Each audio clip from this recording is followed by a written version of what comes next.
Well, good evening, ladies. My name is Kelly Fearon, and I am more than excited to be with you all this evening. I am joined by a distinguished group of women, and we are going to have a panel discussion on the leader within.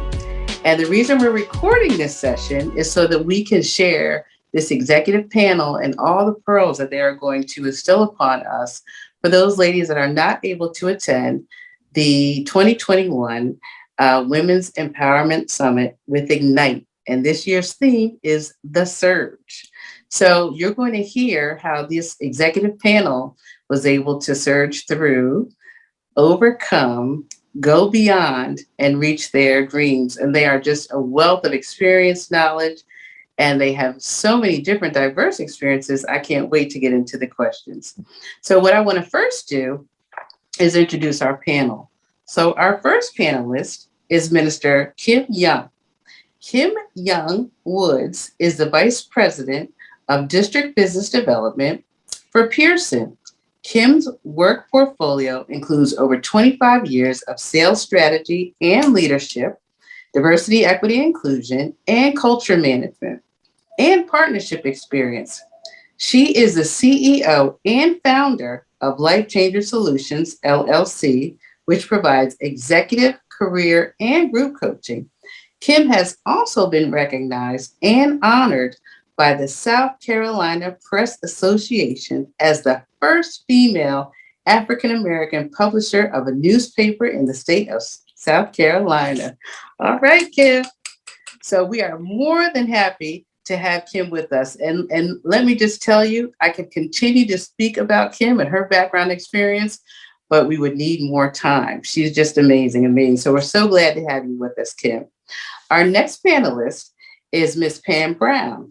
And Pam Brown is an independent personal property appraiser. She is a certified member of the Appraisers Association of America in New York, New York, with a specialty in African American fine art. Ms. Brown's company, PB Fine Art Appraisal, was established in 2006. Her company provides appraisal services for purposes of insurance, estates, divorce, and charitable contributions. Ms. Brown has several successful entrepreneurial ventures, including Perry Spice Company, LLC, and it's all-in-one healthy organic cooking spices, and that was established in 2015, and it's available on Amazon. She is also the co-owner of Art Jazz Gallery, started in 1999 upon her exit from the pharmaceutical industry. And prior to her entrepreneurial endeavors, Ms. Brown was a trailblazer in the pharmaceutical industry with Janssen Pharmaceutica, subsidiary of Johnson & Johnson. She held positions in sales, sales training, district management, regional director, and she was the first female national sales director. Again, the first female national sales director and a woman of color, might I add. So she has hired, trained, and mentored many African Americans who have risen to various positions in the pharmaceutical industry in and outside of J&J, including C-suite positions. And Ms. Brown is also a graduate of the University of Delaware with the political science and a master's in fine art appraisal from NYU. So she has continued to uplift her communities, and she also has received many, many awards and acknowledgments for that as well. So that is Miss Pam Brown. And again, I would need more time to keep going. And certainly not last. Can I make a correction? Sure. The NYU program is actually a certificate program. It's not a master's program, so I don't have a master's from NYU. It's actually a certificate program for the arts, for a fine and decorative art program. And so that was a program that I went through in 2005. Okay. Well, thank you for that correction. We appreciate that. And I will have to tell you all quickly that I have had an opportunity to see some of the art that Pam has, and it's just exquisite. So in addition to that, and certainly not last, we have Latisha Bracy, also known as Tisha. She has over 2 decades of experience in government and community relations. Before launching her own consulting firm in 2019, she was a senior public affairs specialist for IKEA US, where she managed local government and media relations across the country. Over the course of more than 15 years, Latisha has worked in campaign and government offices for U.S. Representative Lisa Blunt Rochester, U.S. Senators Carper, Biden, and Kaufman, and served as Outreach Projects Director for U.S. Senator Chris Coons, working with his in-state team responsible for federal grants, nonprofit, business, and community outreach. In addition to governmental and public affairs, Tisha has worked as an adjunct faculty in Wilmington University's School of Business, where she teaches organizational leadership and human resources management courses. Right up my alley. Tisha also has been actively serving her community through her roles serving on numerous boards and advisory councils, including the Metropolitan Wilmington Urban League, National Coalition of 100 Black Women, and the Delta Outreach and Education Center. In 2017, she was awarded the Mandela Fellowship Reciprocal Exchange Fellowship, in which she traveled to Botswana to lead a 3-day workshop on women in politics at the University of Botswana. That's fantastic, Tisha. She's also a TEDx speaker, and I highly encourage you to take a look at it. I've seen it a few times. It's excellent. And she is a graduate of both Delaware State and University of Wilmington, and Delaware State University and Wilmington University. So that is our distinguished panel. So we are more than happy to have them with us.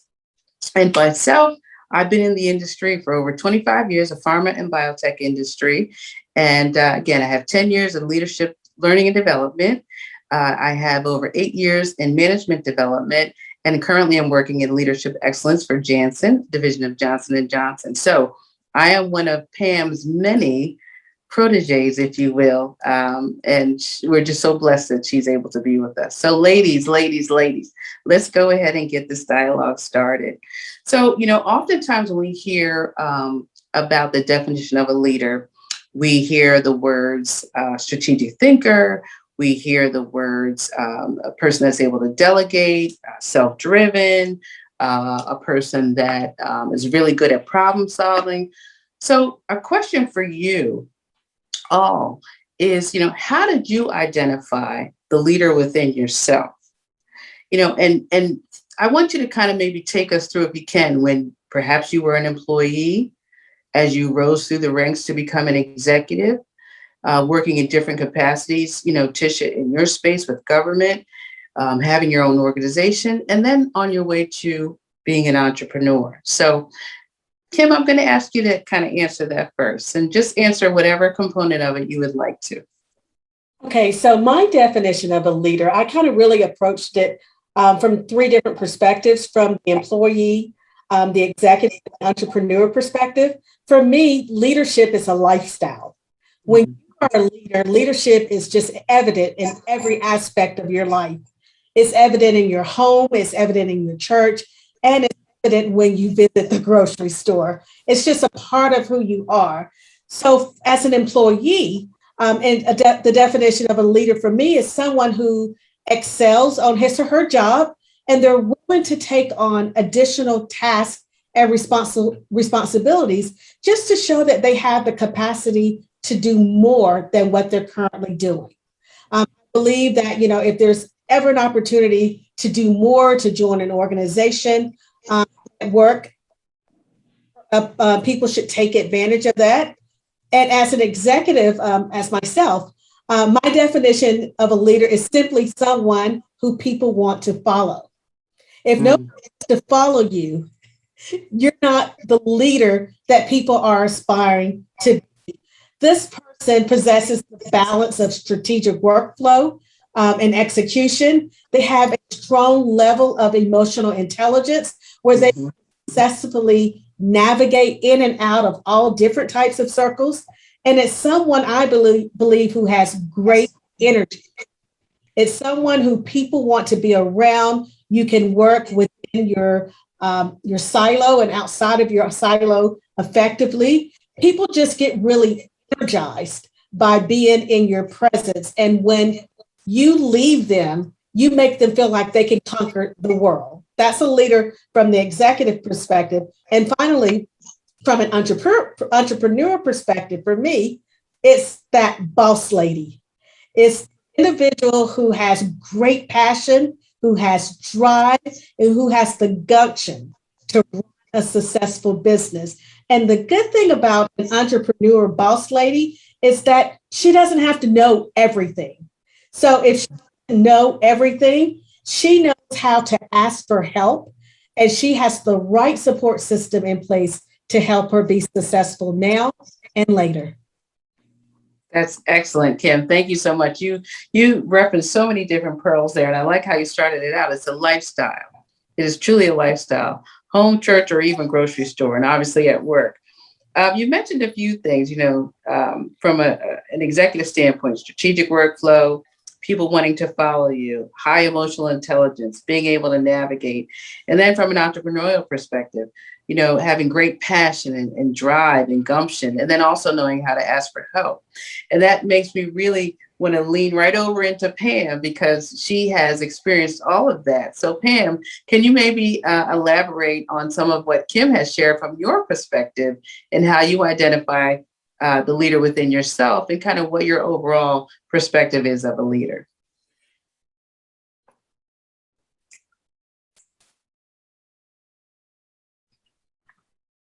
Can you hear me? Okay. Yes. So Kim, I agree a lot with what you've stated when it comes to leadership. And I also believe that leadership, certainly changes, over time, depending on, where you are in your cycle, in your career cycle. And as you mentioned, as an employee, as a manager, as an entrepreneur, it may change. Where I am right now, it's more about collaboration with others and, my colleagues. And so you have to, when you're a leader, you have to know where you are in that process as well. But there are also basics that you mentioned about you have to have followers. Well, as a leader, you also have to be a follower as well. You have to understand that people will only follow you, if you give them an example of what leadership looks like. And part of that is not really asking someone to do something that you were not willing to do yourself. And to also give them examples of what excellence is and to demonstrate that excellence. And that doesn't matter whether you're an employee or you're an entrepreneur or an executive. That is consistent, throughout, that you need to really demonstrate that excellence. And in addition to that, you do need to put yourself out there. You need to do more. And as an entrepreneur, everyone can't be an entrepreneur because there's no time limit. You're going to be working. You can't depend.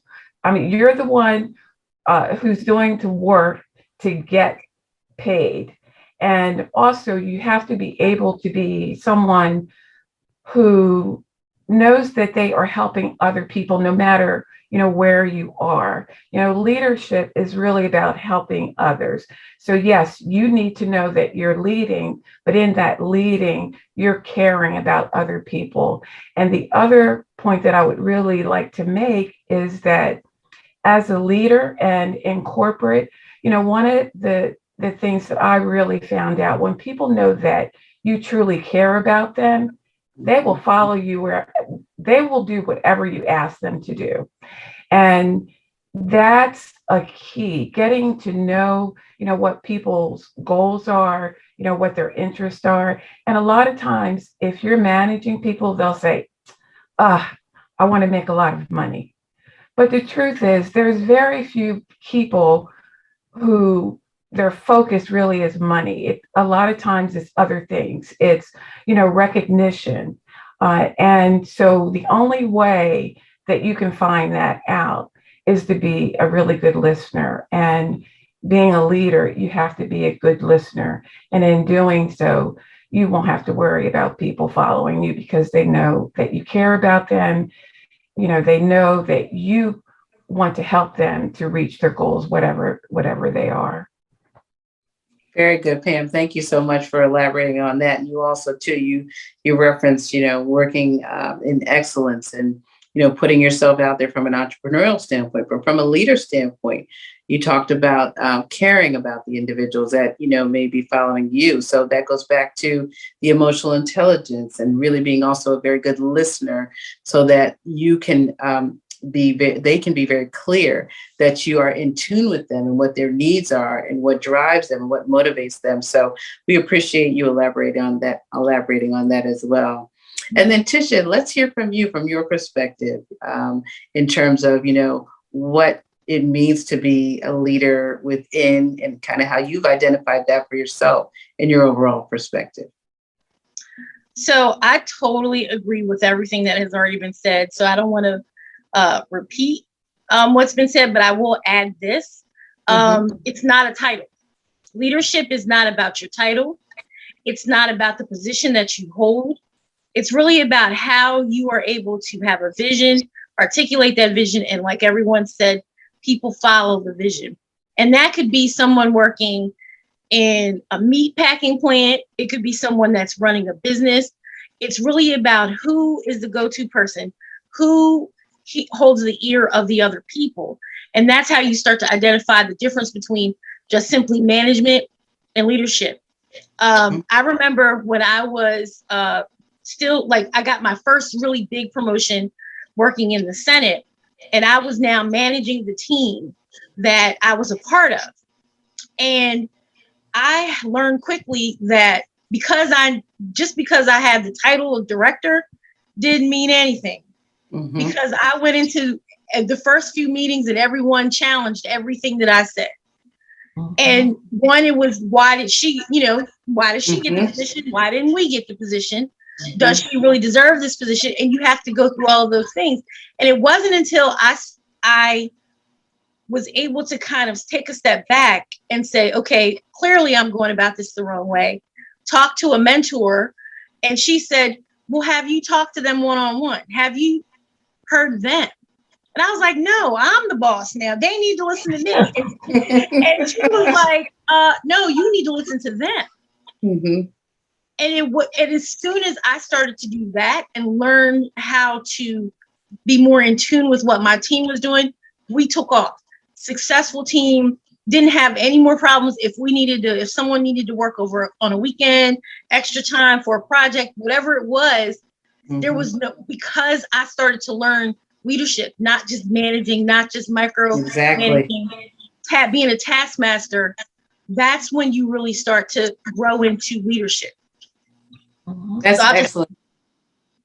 Excellent, Tisha. Thank you so much. And I appreciate the example that you gave, because it is very challenging to work with a group of individuals. And then, the blessing is you get the promotion, but then you have those that are challenging you because of what you just stated. How did she get the position? How did he get the position?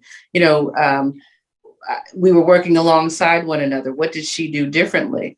But you really hit the nail on the head when you talked about being able to speak with them one-on-one and individually and listening again and really being in tune to what, they needed, what their needs were, and being able to really develop the culture for your team. You each have mentioned in some form or another emotional intelligence. And we're doing a lot of reading and research now how emotional intelligence is so critically important for 21st century leadership. So I'm going to come back to you, Tisha, because you mentioned the word mentor also. So if you don't mind, share with us a little bit from your perspective why emotional intelligence is so important when you are a leader. And it is important in period, right? But as you are a leader, and then can you talk to us a little bit about your perspective in terms of what may be a little different between mentorship and sponsorship? Oh, that's a good question. So I think as far as emotional intelligence, one of the things that is very unique to where we are now in the world with everything that's going on is that not only is this a diverse workforce, but it's also multi-generational. And the way things were done 10 years ago, it's totally different than the way things are done now. And the expectations of the millennials and the Gen Z and Y and whoever else is coming up, is different. Their attention span is different. The way they talk, communicate, everything is different. And if you're not paying attention to those things, you can cause conflict in the workplace, because you're really, and I've been in offices where you're used to, it's this way, it's this way, it's this way. It's 9 to 5, you take your break, it's 30 minutes. That's it. You have a 15-minute break, you have a 30-minute, or whatever the case may be. And you have some younger people that are like, as long as I get the work done, that's all that matters. So if I get here at 8:30, if I get here at 10 p.m., as long as I get the work done, why are you bothering me? And so you have to really start to understand how people work, how they thrive, which is also a part of that emotional intelligence, so that you can also put people in the right positions and have the right people, in the seats on the bus, as they would say. The other thing you asked was about mentorship versus sponsorship. And I'll say, working, and I know you all know this from working in your fields where it's male dominated, you will have, people that feel like they're speaking on your behalf to help you get where you need to go. So they're the ones, have you met Tish? Have you met Pam? She's great. You should talk to her. You should have coffee. That's more of the sponsorship. So these are well-respected people in an industry that are helping to open a door for you. And then it's all on you after that point. Mentorship is someone that really is going to take more time and invest in your growth, be it spiritually, naturally, whatever it is that's going to help you grow as a person and as a human being and as a professional. I think there's a different time commitment and a different level of investment in that mentor-mentee relationship than there is in someone that's just a sponsor that's just trying to help you get through the door. The other thing that I've also learned is that even with the mentee-mentor relationship, there's an expiration date. At some point, you should be growing and you should become a mentor.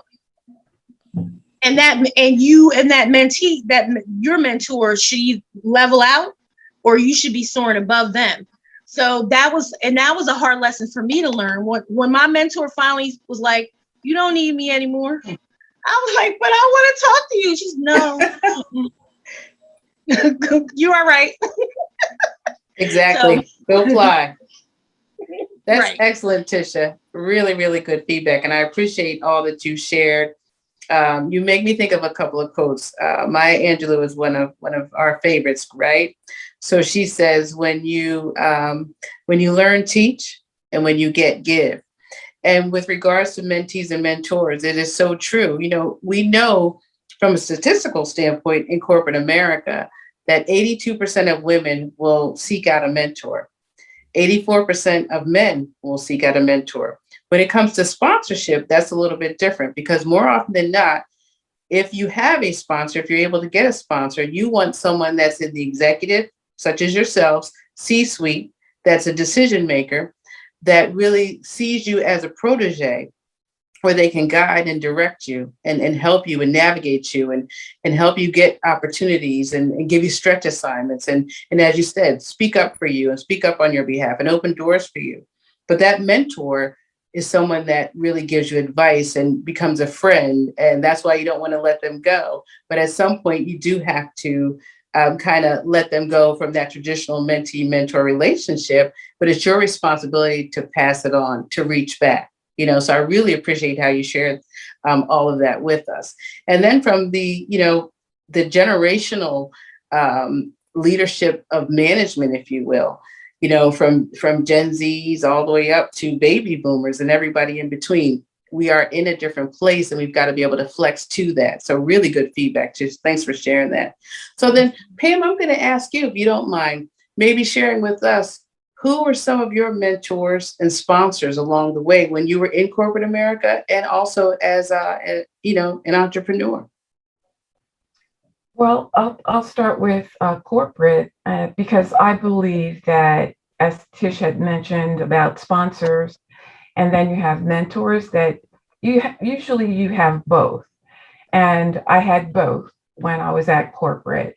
I had people, who really were sponsors, and, they always looked out for me. And when there were opportunities, they would present those to me. And just as everyone has said, they're going to help you along your path. And then there are the mentors. And a lot of times you don't have to necessarily go to someone and say, will you be my mentor? They can be people who observe what you're doing, and they come to you and they give you feedback. And that's what happened in corporate for me.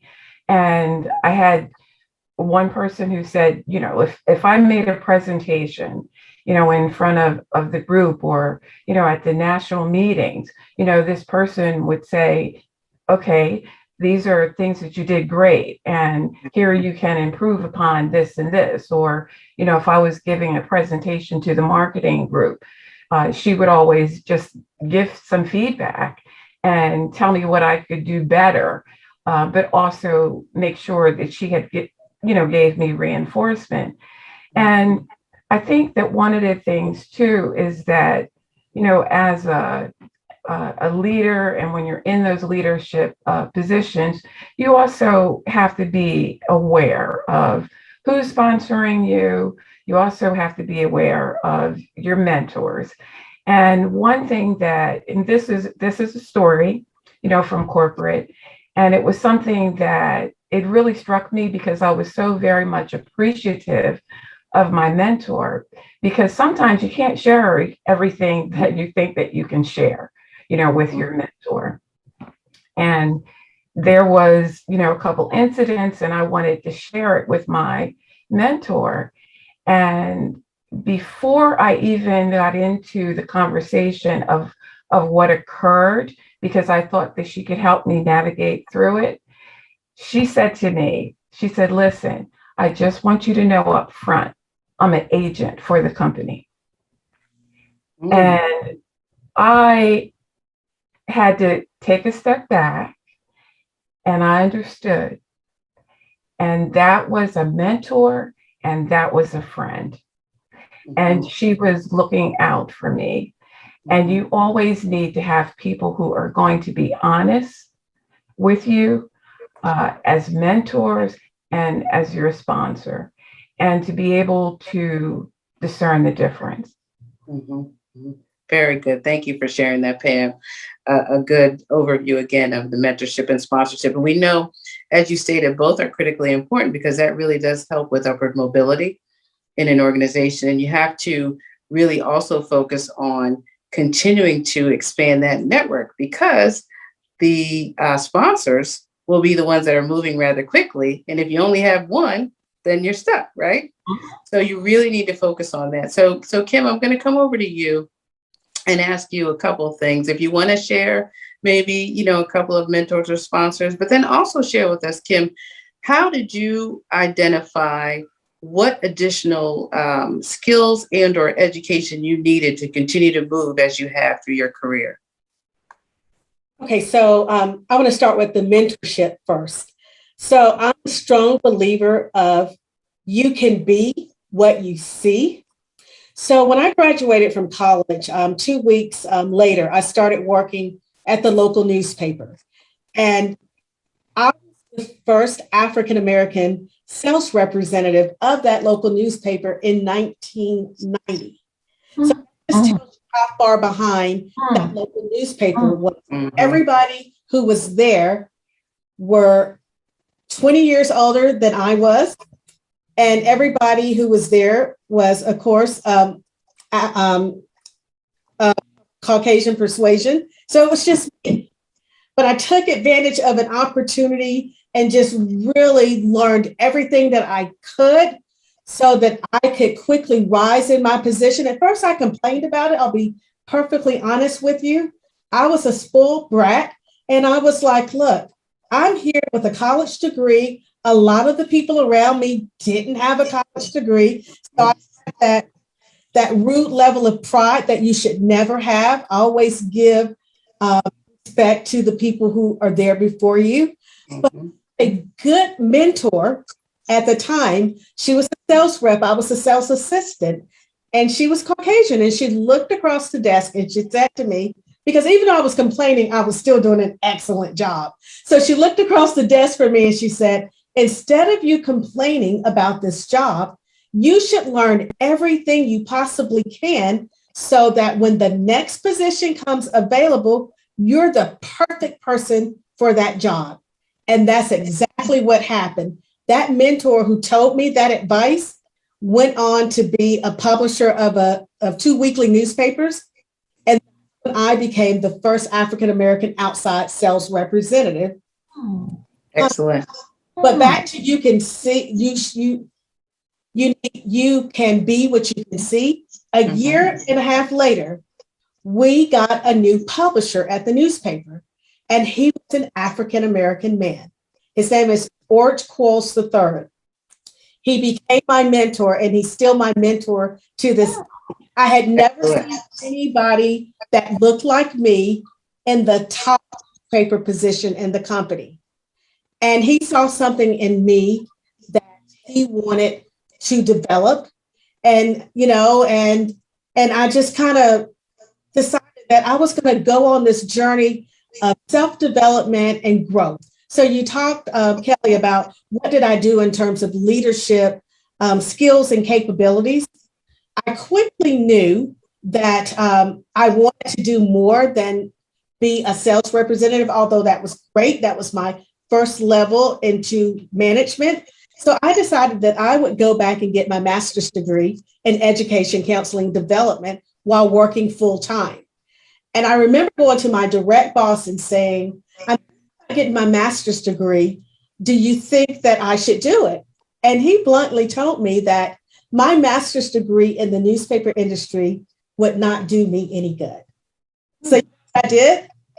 I went on and got my master's degree here because I knew that I was running a different race than everybody else that was there. I was not going to be at that paper forever. And I knew that I needed additional education, just like you, Pamela. In 2003, I went to Northwestern University and got a certificate in advanced executive communication program. And I met so many great individuals across the country who spent a month in this program with me. And that really helped to build my skill set. And I tell people right now, there are so many great courses that are out here in terms of diversity, equity and inclusion, leadership, project management. Go and get that additional skill set. But I want to back up for a second because there are a lot of great people who are still in jobs that they've been in for 10 years. And the reason why they're still in jobs that they've been in for 10 years is because they have either no college or college. We know that this market is very competitive. So I would like to encourage everyone that if you don't have a bachelor's degree, it is an imperative that you find a way to get that bachelor's degree, especially if you know you're a leader and you want to do more. You're really going to need that degree in order to get to your next level, because I look at resumes all day long of people who have degrees, who don't have degrees. And actually, when I put a panel of candidates together, I actually choose someone who does not have a degree, but unfortunately, sometimes the people with the degree stand out. So tackle that first task, go and get your degree, look at employee tuition reimbursement, scholarship, something, and get that degree. And if you can't get that degree, get some type of certification that can help propel your career. So that's what I look at, and that's how I coach my my executive clients on how they can move to the next level, and some other things to say about what else you can do to help move you to the next level as well. Thank you so much, Kim. I appreciate you sharing that. And, a couple of things that you mentioned when you were the first African-American to work, at the newspaper, and you knew going in, you were going to learn absolutely every single thing that you could to continue to propel yourself forward, to develop your knowledge and your skill sets and what have you. So you all have shared, some stories with regards to mentorship and sponsorship and what have you. And we also know one of the things that helps us move forward is having that circle, that board of directors, if you will. And in that could be your mentor and sponsor, but it could also be a separate group where you have a person that will challenge you and be direct with you, where you have that confidant, where you have the person that will really give you accurate, feedback. So Tisha, can you share with us, especially when you think about or when how you've worked within the government in that space, it can be very challenging to navigate.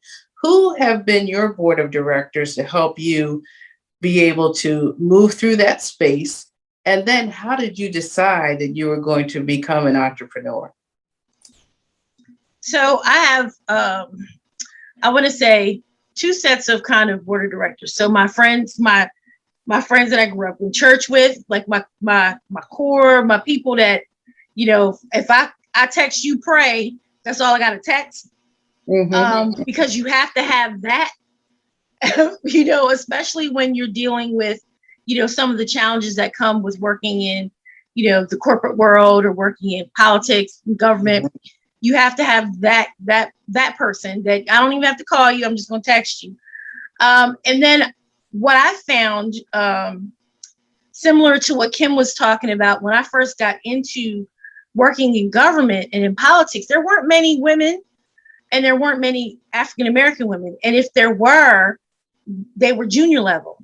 The women I saw were, the scheduler, were answering answering the phones. They were the office manager. And that's actually kind of how I got in. I was an intern, the office manager, got another job with another elected official. They needed someone, I got in. But back to what Kim said, that's not where I was staying. And I knew that. So it was, okay, let me get my master's degree. Let me move up. Let me figure out this path on how I get to where I want to go.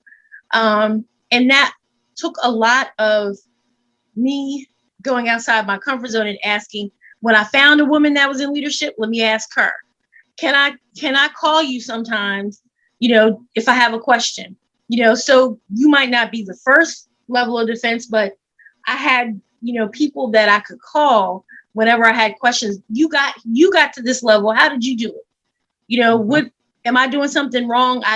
The last 3 positions that I've applied for, I didn't get, and I'm overqualified. What am I, and so you have to identify people along the way that can help you sort through those things. And then you also have to, I always try to keep my circle tight, but you keep the right kind of people around you that are moving in the same way you are, that have the same types of goals, that believe the same way, and that you can always call when you need to just vent, or you need to, girl, let's go get some appetizers and sit and talk about these people because they're crazy. Like, you have to have that. But then at the same time, the women that I've been blessed to kind of grow this circle around, we're also able to say, no, you need to get your life right. No, Tish, you missed your deadline, so you can't be mad if they got upset with you. Like, you have to have that level of, people that can hold your feet to the fire, because, iron sharpens iron. And so if you don't have anyone around you that's pushing you, that's goal oriented, that's motivated, then you can kind of get complacent, and you can kind of get, comfortable in where you are. And, if that's not what you want, then you need to really make sure that you're identifying people that are moving the way you want to move. You might not be there yet, but that's where you're trying to go. So that's where you need to be. So that's kind of what I've done. I think with the transition into entrepreneurship was a funny one, because I had spent a year and a half traveling. I was on a plane all the time, and I initially loved it. Loved it. And I still love to travel, but it kind of got to a point where I was gone 3 weeks out of the month, sometimes the whole month. And because I'm like, well, I'm single, I don't have any kids, it doesn't matter. But after a while, you start to get tired of that. And it was a lot. And I kind of fell into working on a project to help someone who needed some communications work. which led to somebody else saying, you should call Tish, which led to somebody else saying, you should call Tish. And then someone said, well, do you have your business license? And I was like, I will in a week. And it took off from there. And it was funny because at the beginning of 2019, I had prayed and I had written down in my goal book, I either want another job that hits this, that does what I was doing for IKEA, where I get to travel, but not as much. And I wanted to pay me this, or I want to start a business where I'll be able to keep a foot in politics, advise, but I won't have to work for another elected official. But I don't know. And I wrote it, but I don't know how that would work. And exactly what I wrote down is exactly what I do. I do government relations. I do public relations, all of the things that I thought were not possible because I didn't see it, but I didn't know anybody that did it. It was possible. So that's kind of how things just kind of transitioned for me into entrepreneurship. And now I love it. Well, Tish, you've done so well. As you know, I've had an opportunity to follow you and see some of the things that you're doing. So congratulations on all your success. You really touched base on a couple of important things. You talked about, again, having that circle and having those that you can just reach out to immediately, say, pray, and they know what you need. Those that will hold you accountable. We always need accountability of partners that will really be true and frank with us. But you also talked about the transition and becoming an entrepreneur. And I think something is so critically important that we have to point out. The work you did was excellent, which is why you kept getting referrals. So whatever God has for us is for us. So by you doing excellent work and getting referrals, that entrepreneurial ship and the business is here and is thriving because of the work that you've done, because of the education that you went and sought out, because of your experiences, because of your network, because of your circle. So I'm saying all that to say it's so critically important for us. As Tish stated, you've got to be within a group that pushes you, a group that's driven, a group that, really wants to see you succeed as they continue to elevate. If you kind of fall back and just think things are going to happen by, happenstance, that's not going to be the case. So I really appreciate you saying that because we really have to continue to push and encourage each other, especially to reach, our goals and our aspirations. So Pam, I'm going to ask you as well, how did you transition into the entrepreneurial venture and what you're doing now, which is so successful? Okay, so I come from an entrepreneurial family. My dad, when we were growing up, he owned a television repair shop. And so my mom worked out of the home for a while, but later on, she was also an entrepreneur and, owned a restaurant. And when she was 65, she actually went to massage school and then opened up her own business, even at that age of 65 years old, when everyone said you can't possibly do it because she was 65 years old. So from a very early age, I would, when I was like 20 years old, I was selling Avon, and knocking on people's doors, to sell them Avon. And so I had an early start, in terms of selling and, wanting to be on my own. And then I got married, and ended up getting divorced. And I decided that I really wanted to be in corporate, initially because, I wanted that stability for my son. And so that's how I ended up, getting, into the pharmaceutical industry. But even prior to that, I was working for a company called American Scientific Products. And I moved to Northern Virginia and I worked for them for 5 years, straight commission. So it was like entrepreneurial because it was straight commission. So I was with them for 5 years. And then I went into the pharmaceutical business, as you're aware of, with J&J and Janssen, and stayed with them for 15 years. But I always knew that, once I left corporate, that I was going to do something entrepreneurial. And my passion, has always been the arts. And, I, even when I was working for Janssen at the very beginning, as a sales rep, I started selling art and doing and representing a couple artists and, selling prints like at different festivals and fairs and things like that. But as my career started advancing, I wasn't able, to continue, in the arts. I had to make a decision. Okay, do I want to, move up through corporate or, stay with the entrepreneurial? And I knew eventually I would get back to the entrepreneurial. And so I put it aside, in terms of the arts. And then, after the 15 years with J&J and, all the changes in the pharmaceutical industry and, what I wanted to do for the future. And I had, the different, positions and the highest levels and, all the obstacles and challenges that come with that. I decided that I really wanted to pursue some of my other passions. And one of those passions really was the arts. And I really wanted to represent African American artists because I believe that they were not represented enough in the big scope of the art world. And so I decided that I wanted to open up a gallery, which I did in Philadelphia. And at the time, the person who was working with me, she was working under me, Beverly Dawson, still at Janssen. She was at Janssen at the time.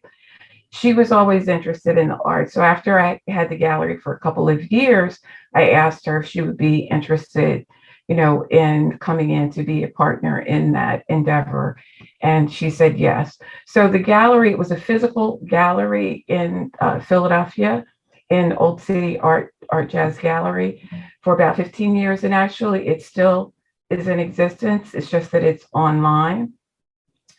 And I was looking at the future though, of course, because you have to think ahead. You cannot just think in the present. And with all the things that were happening in the economy, the World Wide Web and the internet, had a significant impact on the art world in terms of how the consumer was getting their art. It wasn't just, through galleries, they were going directly through the artists.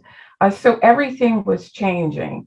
And so I wanted to look in the future to say, what would be my next step? And what would I want to do, that I would really love to continue doing? And I've always had the passion for research and then the passion with the arts. It's like, the passion with the healthy food and the arts.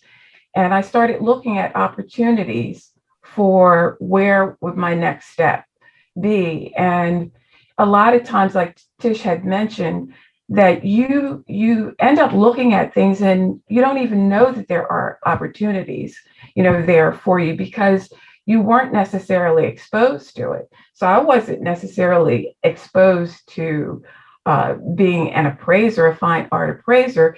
And even in 2005, there were only about 6 African American appraisers in the whole country. Well, now there's really not that many still. There's only about 10 to 11. Now there's still not that many African American appraisers. And so I made the decision that I wanted to pursue that goal because I could still, help others. I could still help, consumers, still help, clients to really kind of understand the art market. And so I ended up, going to the NYU program and completing that certificate program. And I ended up becoming a member and becoming an entrepreneur and opening, a PB Fine Art Appraisal LLC. And I've been, doing it since then and loving it. Well, again, thank you so much for sharing, Pam, the catalyst to change for you. And a couple things that really stood out You obviously have a tremendous love and passion for the arts, very skilled in that area. You went on and got the additional education, and you also had, a former colleague work with you that had a similar passion. So that speaks to you being the leader and somebody following you as well, which we commented on much earlier. You also talked about thinking ahead, reinventing ourselves, something that we always need to do. So I appreciate you sharing that. But you also had a little bit, or a lot, if you will, of a foundational entrepreneurial spirit just ingrained in you from your parents, which is a great role modeling because children really do learn what they see. They don't always listen to what they hear, but they learn what they see. So that was a blessing that you had that within your family. But again, thinking ahead, reinventing yourself, continuous, movement and moving forward. That's actually a great transition over to Kim, because Kim, through all of your experiences, you've talked about the education and why it's so important and why we need to have that. But you've also evolved now, also in addition to what you're doing as an executive coach. So, can you share with us a little bit about how you decided to pursue that entrepreneurial venture, and what is your passion behind it, and how you actually took the time to hone your skills and get more education around that as well? Okay, so my story is not like Latisha's or Pamela's. I absolutely did not ever, ever, ever want to be an entrepreneur. I always knew that. I was fine with being a corporate executive. I did not want to own my own business. My husband had always had an entrepreneurial spirit. I never had it. Okay, so, but as Kelly said, I'm a minister. So I started a ministry program back in 2012 with working with women and helping them become emotionally healthy spiritually. It was an 8-week program curriculum where I selected 10 women in the church to be a part of this free program. I worked with them as a group. I worked with them individually, provided a financial repair plan for them to help them get their credit straight. Because my motto is, if you free your mind, then the rest will follow. Good things, positive things can't happen in your life if your mind is entangled with bondage and everything that you're going through. So that's why I designed this curriculum. I wanted to help women become just emotionally free and be leaders of themselves. So I had done that since 2012. So Pamela, you talked about the pharmaceutical industry. If you know anything about the newspaper industry, it has declined over the years. So, I had been in positions where I had, let many people go. And then I was confronted with a downsize myself. But I had an opportunity to start with a new newspaper company and move out to Arizona. That's how I got out to Arizona. And I was out here in Arizona and started seeing the same writing on the wall. So leadership plug here. Whenever you start seeing a change in your company, be very observant and start immediately thinking about, what does that mean for me? So I knew that the company was consolidating and merging again. So that meant for me a possible downsize. So I decided that I would switch industries. So later in my career, in my life, I switched industries. I went from the newspaper industry and now I'm in education, in executive sales and education. And some people would say that is a bold move. But I would say to people, everywhere you go, you have transferable skill sets that travel with you and go wherever you go. And a quote that I love to say is that when greatness is inside of you, greatness goes wherever you go. So I was able to find a new job in the education industry, but I had about 3 or 4 months between my deciding that I probably should start looking. And then this is where entrepreneur came in. This would be perfect. It was 2019, not knowing that the pandemic was going to happen in 2020. Right. So knows things well ahead of what's going to happen. So my husband said, I think it's now time for you to turn your free program into a paid program. Monetize it. Yeah, and monetize it. He and I built an online curriculum, did all the sales collateral, and launched our first program in the latter part of 2019. And since then, because I was obedient and took a risk that I never saw myself ever being, which is an entrepreneur, God has blessed my business, Life Changer Solutions, LLC, where I work with groups and individual. And with the pandemic and so many people struggling emotionally with, the isolation of what the pandemic did to us, the loss of family, unrest that was happening during the pandemic. There are a lot of us who need counseling, coaching, help. So don't be afraid to ask for help. So really, Kelly, my entrepreneur business was birthed out of necessity and birthed out of betting on myself. Because I said, if this time they downsize, I'm going to be prepared to be able to quickly move forward. And I'm going to bet on myself this time. Yeah. Take that chance. Absolutely. Kim, that's excellent. That's excellent. And a theme that you all have really addressed without saying these words I'm about to say throughout this discussion is, when preparation meets opportunity, success is imminent. It just truly is. And you all have modeled that in everything that you've shared. And Kim, I like again, and Pam said this earlier, and, Tisha talked about this as well, thinking ahead. You are in such a good place that, and it's not going to happen because you just continue to soar. But if it were, you've got a thriving entrepreneurial business, a coaching business that's helping people. And that's another thing that I've heard each of you say, throughout our discussions. You're continually helping others as well with services that they need, with the businesses that you have. So that's definitely very beneficial and very positive as well. So as we bring this discussion to a close, I just want to go around and I want to ask you all, and it's a bit of a loaded question, but I'm going to ask you anyway. So when you think about, again, what we talked about initially, the leader within, and how you identify leadership skills within yourself, how you identify a leader as, it being a lifestyle, and, so many of the other things that you've stated.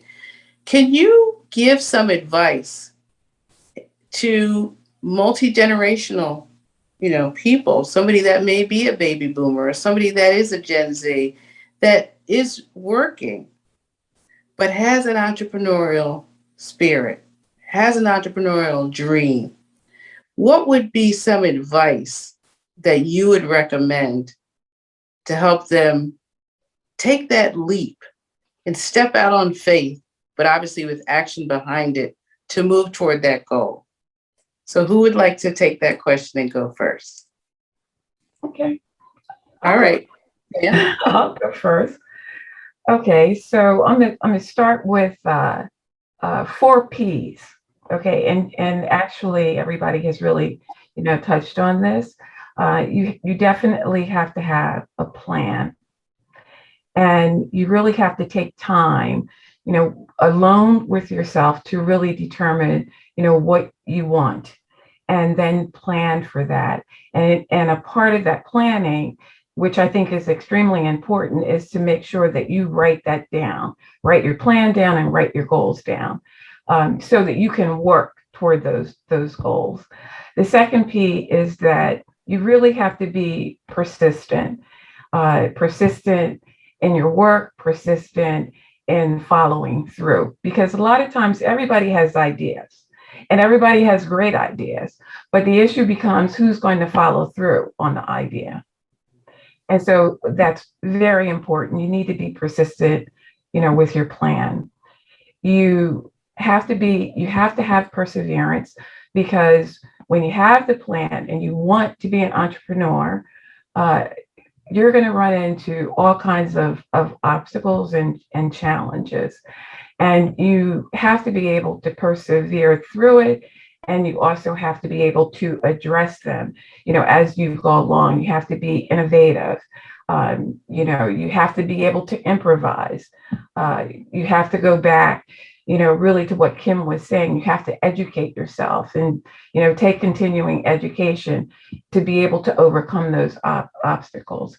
And then the last P is really about, if you do all those things, it's about being prepared, so that when the opportunity comes about, then you are prepared. Because, Tish talked about, all the things that she did previously. Well, that was about, the foundation. And I also think that people really have to understand that failure can be the stepping stones to your success, because you don't learn if everything is successful and you've never had any failure, then you're not, it doesn't, life doesn't really work like that. So it's a constant learning, and you have to establish a foundation. And I also think that as and it doesn't matter what generation you're in. It's like you really have to stand up and you have to speak out. And when you see things that are an injustice, or you feel like you want to say something that is on your job and be direct about it, you need to be able to stand up and take a stand. And listening is extremely important. Along the way, you have to listen to people, listen to advice, and then listen to yourself, and let spirit be your guide. Excellent. Thank you, Pam. Appreciate that. Mm-hmm. Tish, would you like to go next? Sure. I would say that, on top of that excellent advice that Pam just gave, realize that it's never too late. It's never too late to change gears, to switch gears, to explore something new, and to really understand and learn what your purpose is. So no matter if you, in the TEDx that I give, I always say, no matter if you're 25 or 65, pursue your dreams, pursue your goals, understand what your gifts and talents are, and let them make room for you. So, as you're planning your exit, so if you're in a job, don't quit your jobs you don't have any money saved up. But, we got to use some wisdom. But you start to make, some preparations for what it is that you want to do. Start to explore, start to learn, get into a certificate program, as Kim mentioned. We should always be lifelong learners anyway. So it's a great opportunity to really start to explore and learn and seek out those that are doing what you want to do, so that you can learn how they do it and figure out if this is really what you want to do. And then go for it. Bet on yourself. That's one of the, I wrote that down when Kim said that. It's like, you have to bet on yourself. You have to have enough faith and not let fear stop you. I know for me, I think for a lot of us, when we're looking at the next thing, sometimes we'll allow fear to stop us.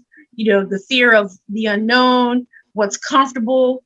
I'm used to getting this nice check, and, I'm used to having these kind of benefits. And when I tell you, everything that I thought would be an obstacle has been, the way was made because I was moving in the right time. Mm-hmm. That's what happens when you're in the right season. Things will flow the way they're supposed to. So don't, that would be my advice to anyone. If you're interested in doing this, get a coach, get a business coach, mm-hmm. get in a mastermind, really invest in yourself, monetarily, in learning, in, getting around those that are doing what you want to do. Mm-hmm. Excellent advice. Thank you, Tish. Appreciate that. And finally, last but certainly not least, Kim, what would your advice be? So my advice is going to be a mix of practical and emotional, because the foundation of who I am is emotional health. So I try to incorporate that in every aspect I do. So first, I would say, start with being honest with yourself. uniquely know your strengths and your weaknesses, know what drives you and what triggers you. And for the areas that are your weaknesses, get help in those areas. But I like to tell people to focus more on your strengths than your weaknesses.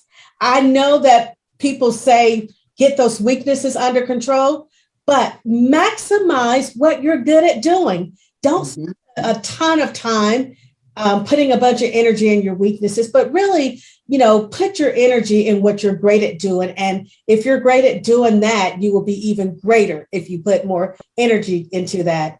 Secondly, I'm going to say what we talked about earlier, get a mentor at work or an entrepreneur mentor. We all can name 2 or 3 people right now who are probably doing what we're doing, either better than what we're doing it right now.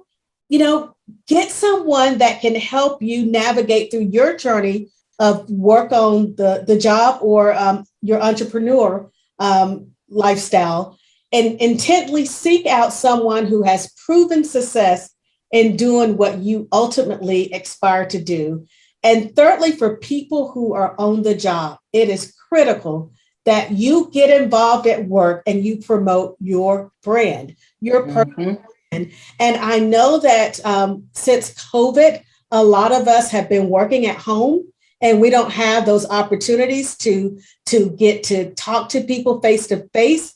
But we really have to seek out those opportunities by getting involved and joining employee resources groups, networking activities, if they're virtual, or any leadership training that's available on the job. Take advantage of those opportunities, because here's why.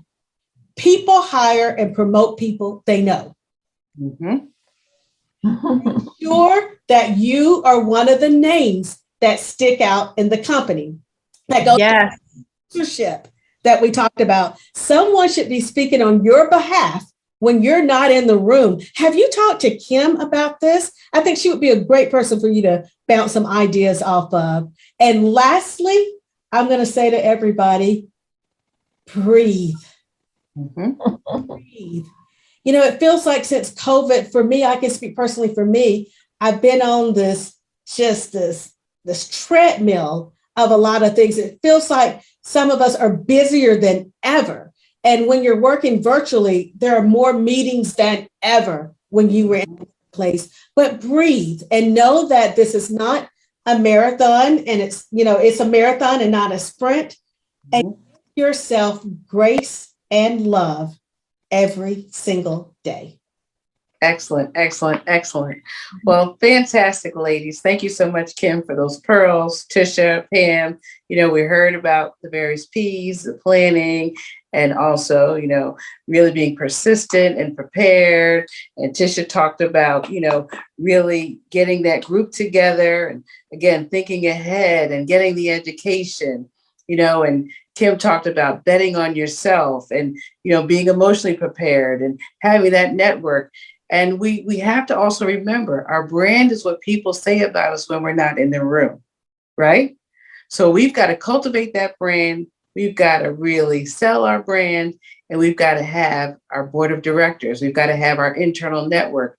We have to have the education, right? We have to have the certificate. We have to put down what it is we want to do and pursue our passion, identify our purpose. And sometimes it's easier said than done. But remember what Pam said earlier. Sometimes you just have to be quiet and stand still and identify it, and it will come. And think about Tisha's examples before with all of the good work she was doing. She kept getting referral after referral, right? So there's so much that we can take away from this discussion. I would challenge everybody that watches this to listen intently, to write down notes, to be encouraged, and to know that you can move forward in whatever it is you want to do.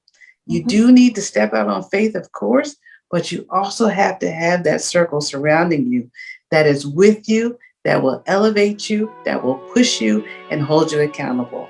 So with that, we're going to sign off, and God bless you.